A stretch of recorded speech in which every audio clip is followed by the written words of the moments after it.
ओम शांति। 3 अप्रैल 2026। क्या आपकी तकदीर पहले से लिखी हुई है या आप उसे बदल सकते हैं?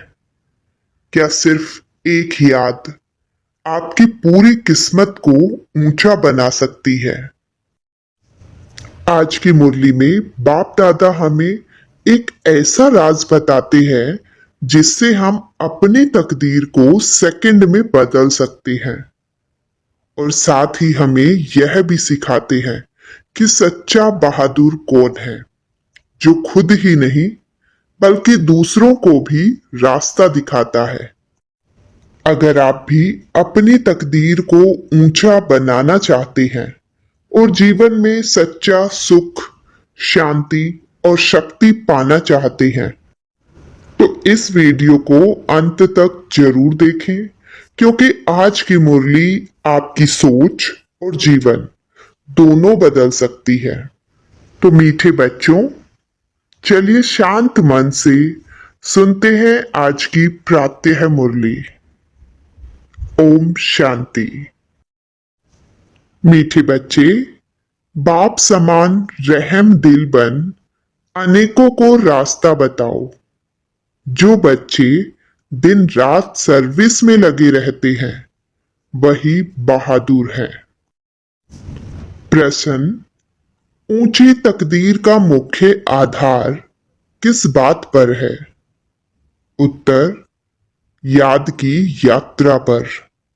जितना जो याद करता है उतनी ऊंची तकदीर बनाता है।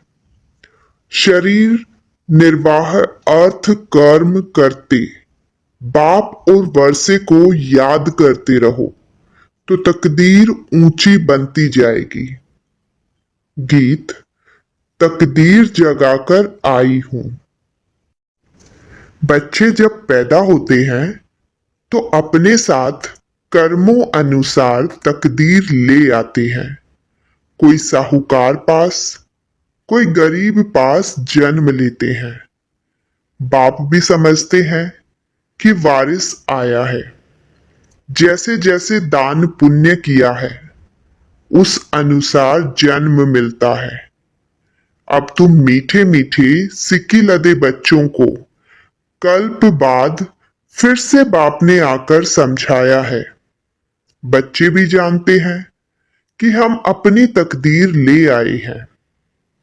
स्वर्ग की बादशाही की तकदीर ले आए हैं, जिन्होंने अच्छी तरह से जाना है और बाप को याद कर रहे हैं। याद के साथ तकदीर का कनेक्शन है। जन्म लिया है तो बाप की याद भी होनी चाहिए। जितना याद करेंगे उतनी तकदीर ऊंची रहेगी। कितनी सहज बात है। सेकंड में जीवन मुक्ति मिल जाती है। तुम आए हो सुख धाम की तकदीर प्राप्त करने। अभी हर एक पुरुषार्थ कर रहे हैं। हर एक अपने को देख रहे हैं कि हम कैसे पुरुषार्थ कर रहे हैं। जैसे मम्मा बाबा और सर्विसेबल बच्चे पुरुषार्थ करते हैं, उनको फॉलो करना चाहिए। सबको बाप का परिचय देना चाहिए। बाप का परिचय दिया तो रचना के आदि मध्य अंत का भी आ जाएगा। ऋषि मुनि आदि कोई भी रचता और रचना के आदि मध्य अंत का नॉलेज दे नहीं सकते। अभी तुम्हारी बुद्धि में सारा चक्र स्मृति में रहता है। दुनिया में कोई भी बाप और वर्षे को नहीं जानते। तुम बच्चे अब बाप को और अपनी तकदीर को जानते हो। अब बाप को याद करना है। शरीर निर्वाह अर्थ कर्म भी करना है। घर बार भी संभालना है। कोई निर्बंधन है तो वह अच्छी सर्विस कर सकते हैं। बाल बच्चे कोई नहीं तो उनको सर्विस करने का अच्छा चांस है। स्त्री को पति व बच्चों का बंधन होता है। अगर बच्चे नहीं हैं तो बंधन मुक्त ठहरे ना। वह जैसे वानप्रस्थी हो गए। फिर मुक्ति धाम में जाने के लिए संग चाहिए। भक्ति मार्ग में तो संग मिलता है, साधुओं आदि का, निवृत्ति मार्ग वालों का। वह निवृत्ति मार्ग वाले प्रवृत्ति मार्ग का वर्षा दिला न सके। तुम बच्चे ही दिला सकते हो। तुमको बाप ने रास्ता बताया है। भारत की हिस्ट्री ज्योग्राफी 84 जन्मों की बैठ समझाओ। भारतवासी ही 84 जन्म लेते हैं, एक की बात नहीं है। सूर्यवंशी सो फिर चंद्रवंशी, फिर वैश्यवंशी घराने में आते हैं। नंबर वार तो होते हैं ना। भारत का पहला नंबर प्रिंस है श्री कृष्ण, जिसको झूले में झुलाते हैं। दूसरे नंबर को झुलाते ही नहीं है, क्योंकि कला कम हो गई। जो पहला नंबर है पूजा उसकी होती है। मनुष्य समझते नहीं कि श्री कृष्ण एक है व दो तीन है। श्री कृष्ण की डिनाइसिटी चलती है, यह किसको भी पता नहीं है। पूजा सिर्फ नंबर 1 की होती है, मार्क्स तो नंबर वार ही मिलते हैं। तो पुरुषार्थ करना चाहिए कि क्यों न हम पहले नंबर में आए, मम्मा बाबा को फॉलो करें, उनकी राजधानी ले लेवें। जो अच्छी सर्विस करेंगे वह अच्छे महाराजा के घर में जन्म लेंगे। वहां तो है ही महाराजा महारानी। उस समय कोई राजा रानी का टाइटल नहीं होता है, वह बाद में शुरू होता है। द्वापर से जब पतित बनते हैं तो उसमें बड़ी प्रॉपर्टी वाले को महाराजा कहा जाता है। फिर राजा का लक कम हो जाता है। फिर जब भक्ति मार्ग होता है तो गरीब साहूकार में फर्क तो रहता है ना। अब तुम बच्चे ही शिव बाबा को याद करते हो और उनसे वर्षा ले रहे हो, और सत्संगों में मनुष्य बैठ कथा सुनाते हैं। मनुष्य को भक्ति सिखलाते हैं। वे ज्ञान देकर सगदी नहीं कर सकते। वेद शास्त्र आदि सब हैं भक्ति मार्ग के। सगदी तो ज्ञान से होती है। पुनर्जन्म को भी मानते हैं, बीच में तो कोई भी वापस जा न सके। अंत में ही बाप आकर सबको ले जाते हैं। इतनी सब आत्माएं कहां जाकर ठहरेंगी। सब धर्म वालों के सेक्शन तो अलग अलग है ना। तो यह भी समझाना है, यह किसको पता नहीं है कि आत्माओं का भी झाड़ है। तुम बच्चों की बुद्धि में सारे झाड़ का ज्ञान रहता है। आत्माओं का झाड़ भी है, जीव आत्माओं का भी झाड़ है। बच्चे जानते हैं कि हम यह पुराना शरीर छोड़कर घर जा रहे हैं। मैं आत्मा इस शरीर से अलग हूं, यह समझना गोया जीते जी मरना। आप मुए मर गई दुनिया, मित्र संबंधी आदि सबको छोड़ दिया।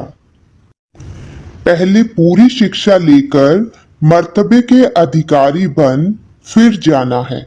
बाप को याद करना तो बहुत सहज है। भले कोई बीमारी हो, उनको भी कहते रहना चाहिए कि शिव बाबा को याद करो तो विकर्म विनाश होंगे।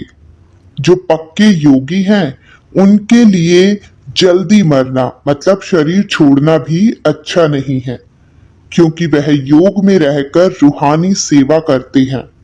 मर जाएंगे तो सेवा कर नहीं सकेंगे। सेवा करने से अपना ऊंच पद बनाते रहेंगे और भाई बहनों की सेवा भी होगी। वह भी बाप से वर्षा पा लेंगे। हम आपस में भाई भाई हैं, एक बाप के बच्चे हैं। बाप कहते हैं मुझे याद करो तो विकर्म विनाश होंगे। आगे भी ऐसे कहा था। किसको भी समझा सकते हो। बहन जी अथवा भाई जी, तुम्हारी आत्मा तमो प्रधान बन गई है। जो सतो प्रधान थी अब फिर तमो प्रधान से सतो प्रधान बन सतो प्रधान दुनिया में चलना है। आत्मा को सतो प्रधान बनाना है याद की यात्रा से। याद का पूरा चार्ट रखना चाहिए, ज्ञान का चार्ट नहीं रख सकेंगे। बाप तो ज्ञान देते रहते हैं, जांच रखनी है कि हमारे ऊपर जो विकर्मों का बोझा है वह कैसे उतरे। इसलिए याद का चार्ट रखा जाता है। हमने कितना घंटा याद किया, मूल वतन को भी याद करते हैं, फिर नई दुनिया को भी याद करते हैं। उथल पुथल होनी है, उसकी भी तैयारी हो रही है। बॉम्ब्स आदि भी बनते जाएंगे। एक तरफ कहते हैं कि हम ऐसे ऐसे मौत के लिए सामान बना रहे हैं, दूसरी तरफ कहते मौत का सामान नहीं बनाओ। तो समुद्र के नीचे भी मारने का सामान रखा है। ऊपर आकर बॉम्ब्स छोड़ फिर समुद्र में चले जाएंगे। ऐसी ऐसी चीजें बनाते रहते हैं। यह अपने ही विनाश के लिए कर रहे हैं। मौत सामने खड़ा है, इतने बड़े बड़े महल बना रहे हैं। तुम जानते हो यह सब मिट्टी में मिल जाएंगे। किनकी दबी रही धूल में लड़ाई जरूर होगी। कोशिश कर पॉकेट सबके खाली करेंगे।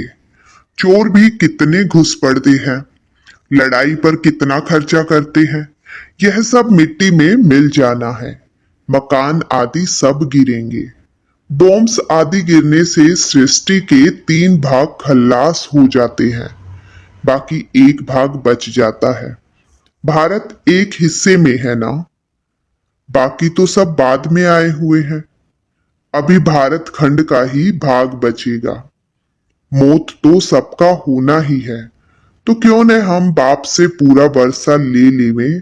इसलिए बाप कहते हैं लौकिक संबंधियों से भी तोड़ निभाना है।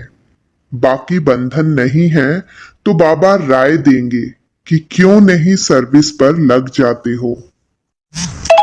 स्वतंत्र है तो बहुतों का भला कर सकते हैं। अच्छा, कहाँ बाहर न जाएं तो अपने मित्र संबंधियों पर ही रहम करना चाहिए।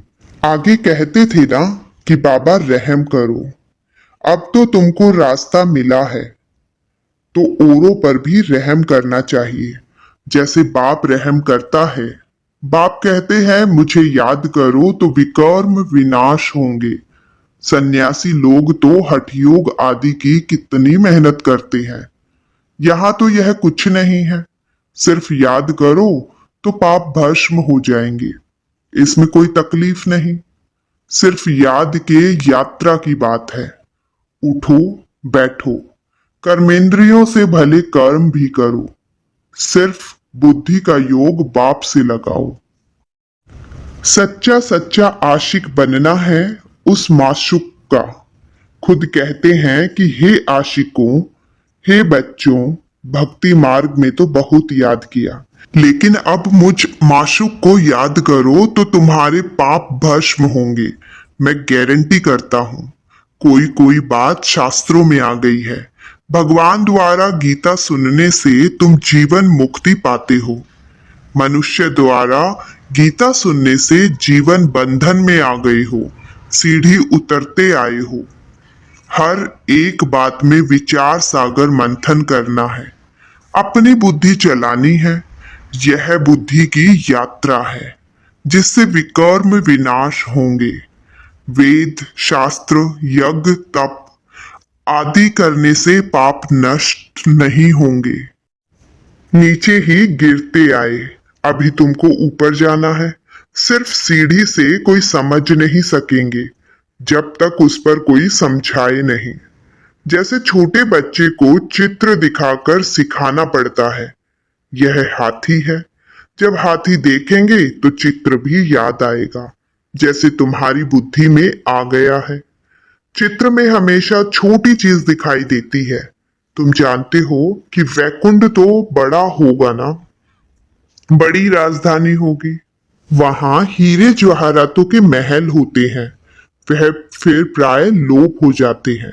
सब चीजें गायब हो जाती हैं, नहीं तो यह भारत गरीब कैसे बना। साहूकार से गरीब, गरीब से साहूकार बनना है। यह ड्रामा बना बनाया है, इसलिए सीढ़ी पर समझाया जाता है। नए नए आते हैं, उनको समझाने से प्रैक्टिस होगी, मुख खुल जाएगा। सर्विस लायक बच्चों को बनाया जाता है। कई सेंटर्स पर तो बहुत बच्चे अशांति फैलाते रहते हैं। बुद्धि योग बाहर भटकता है तो नुकसान कर देते हैं, वायुमंडल खराब कर देते हैं। नंबर वार तो है ना। फिर बाप कहेगा तुमने पढ़ा नहीं, तो यह हाल अपना देखो। दिन प्रतिदिन जास्ती साक्षात्कार होते रहेंगे। पाप करने वालों को सजाएं भी मिलती रहेगी। फिर कहेंगे ना ही हमने पाप किया। बाप को सुनाकर प्रायश्चित करने से कुछ कम हो सकता है, नहीं तो वृद्धि होती रहेगी। ऐसा होता रहता है। खुद भी महसूस करेंगे, परंतु फिर कहते क्या करें। हमारी यह आदत मिटती नहीं। इससे तो घर जाकर रहें। कोई तो अच्छी सर्विस करते हैं, कोई डिस सर्विस भी करते हैं। हमारी सेना में कौन कौन बहादुर है, यह बाप बैठ नाम बताते हैं। बाकी लड़ाई आदि की यहाँ बात नहीं है। यह है बेहद की बातें। अच्छे बच्चे होंगे तो बाप जरूर महिमा भी करेंगे। बच्चों को बहुत रहम दिल, कल्याणकारी बनना है, अंधों की लाठी बनना है। सबको रास्ता बताना है कि बाप को याद करो तो विकर्म विनाश होंगे। पाप आत्मा और पुण्य आत्मा कहते हैं ना, ऐसे थोड़े ही कि अंदर परमात्मा है, वह आत्मा कोई परमात्मा बन जाती है। यह सब रॉन्ग है। परमात्मा पर थोड़े ही पाप लगता है। उसका तो ड्रामा में पार्ट है सर्विस करने का। मनुष्य ही पापात्मा पुण्य आत्मा बनते हैं। जो सतो प्रधान थे वही तमो प्रधान बने हैं। उनके तन में बाप बैठ सतो प्रधान बनाते हैं, तो उनकी मत पर चलना पड़े ना। अभी बाप ने तुम बच्चों को विशाल बुद्धि बनाया है। अभी तुम जानते हो कि राजधानी कैसे स्थापन हो रही है। बाप ही ब्रह्मा तन में आकर ब्रह्मा मुख वंशावली बच्चों को राजयोग सिखाए देवी देवता बनाते हैं। फिर पुनर्जन्म ले सीधी उतरते हैं। अब फिर सब रिपीट करना है। बाप फिर ब्रह्मा द्वारा स्थापना करा रहे हैं। योग बल से तुम 5 विकारों पर जीत पाकर जगत जीत बनते हो। बाकी लड़ाई आदि की कोई बात नहीं है। अच्छा, मीठे मीठे सिक्के लदे बच्चों प्रति मात पिता बाप दादा का याद प्यार और गुड मॉर्निंग। रूहानी बाप की रूहानी बच्चों को नमस्ते। धारणा के लिए मुख्य सार नंबर 1, बंधन मुक्त बन बाप की सर्विस में लग जाना है, तब ही ऊंची तकदीर बनेगी। रहम दिल बन अनेकों को रास्ता बताना है, अंधों की लाठी बनना है। नंबर 2, इस शरीर से ममतव निकाल जीते जी मरना है, क्योंकि अब वापस घर जाना है। बीमारी में भी एक बाप की याद रहे तो विकर्म विनाश हो जाएंगे। वरदान, कल्याण की भावना द्वारा हर आत्मा के संस्कारों को परिवर्तन करने वाले निश्चय बुद्धि भव। जैसे बाप में 100% निश्चय बुद्धि हो, कोई कितना भी डगमग करने की कोशिश करे लेकिन हो नहीं सकते। ऐसे दैव्य परिवार व संसारी आत्माओं द्वारा भले कोई कैसा भी पेपर ले, क्रोधी बन सामना करे, वह कोई इंसल्ट कर दे, गाली दे, उसमें भी डगमग हो नहीं सकते। इसमें सिर्फ हर आत्मा प्रति कल्याण की भावना हो। यह भावना उनके संस्कारों को परिवर्तन कर देगी। इसमें सिर्फ अधीर्य नहीं होना है, समय प्रमाण फल अवश्य मिलेगा। यह ड्रामा की नूद है। स्लोगन, पवित्रता की शक्ति से अपने संकल्पों को शुद्ध ज्ञान स्वरूप बनाकर कमजोरियों को समाप्त करो। अव्यक्त इशारे, महान बनने के लिए मधुरता और नम्रता का गुण धारण करो। वाचा में सदा सत्यता और मधुरता हो तो वाणी की मार्क्स जमा होती रहेगी। मधुरता का गुण जीवन में है तो हर बोल मोती समान होंगे। ऐसा लगेगा जैसे बोल नहीं रहे हैं, मोतियों की वर्षा हो रही है। वे ऐसा बोल बोलेंगे जो सुनने वाले सोचेंगे कि ऐसे बोल हम भी बोले। सबको सुनकर सीखने की, फॉलो करने की प्रेरणा मिलेगी। ऐसे मधुर बोल का वाइब्रेशन सर्व को स्वतः ही खींचता है। तो बच्चों, आज की मुरली से हमें ये मुख्य बातें सीखने को मिली। नंबर 1, तकदीर का आधार है याद। जितना बाप को याद करेंगे उतनी ऊंची तकदीर बनेगी। नंबर 2, सच्चा बहादुर वही है जो दिन रात सेवा करता है और दूसरों को रास्ता दिखाता है। नंबर 3, कर्म करते हुए भी याद जरूरी है। मतलब घर परिवार संभालते हुए भी बुद्धि योग बाप से जुड़ा रहे। नंबर 4, रहीम दिल बनना है। मतलब अज्ञान में भटक रही आत्माओं को सही मार्ग दिखाना है। नंबर 5, विकर्म विनाश का एक ही उपाय और वो है सिर्फ और सिर्फ याद की यात्रा। नंबर 6, जीते जी मरना सीखना है। शरीर और संबंधों से ममता हटाकर आत्मा का स्वरूप याद रखना। नंबर 7, पवित्रता और मधुरता जरूरी है, जिसका मतलब है मीठे बोल और नम्र स्वभाव से ही महान बनते हैं। तो प्यारे बच्चों, अब आपके लिए एक छोटा सा चिंतन। क्या आप रोज बाप की याद का चार्ट रखते हैं? और आज से आप कितनी देर याद की यात्रा करने का संकल्प लेते हैं? अपना उत्तर नीचे कमेंट में जरूर लिखें। अगर आपको यह मुरली अच्छी लगी हो तो वीडियो को लाइक करें, अपने परिवार और मित्रों के साथ शेयर करें और चैनल को सब्सक्राइब जरूर करें ताकि आप रोज ऐसे ही रूहानी मुरली सुन सके और अपनी तकदीर को ऊंचा बना सके। ओम शांति।